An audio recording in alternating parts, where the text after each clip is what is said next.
Hello people, welcome back into this channel. So today we will learn about iPhone.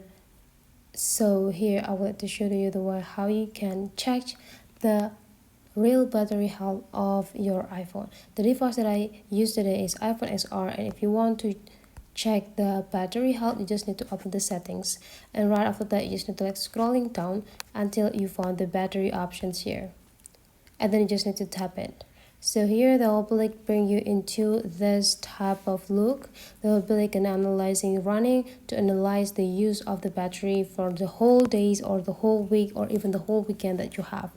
So here, if you want to check the battery health, you just need to take a look on this line. There will be battery health and charging, and then just tap it.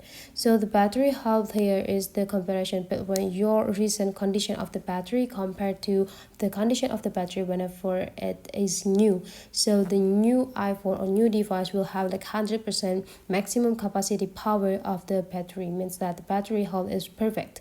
But then due to the use of your device, there will be decreasing the quality or the health of the battery itself. So now my battery health is 78%, means that it's not maximum compared to whenever my device is new. So that is the way how we can check the battery health on iPhone. Hopefully you enjoyed this video. If you have some questions, just drop into the comments below, and let's meet again into other tutorial.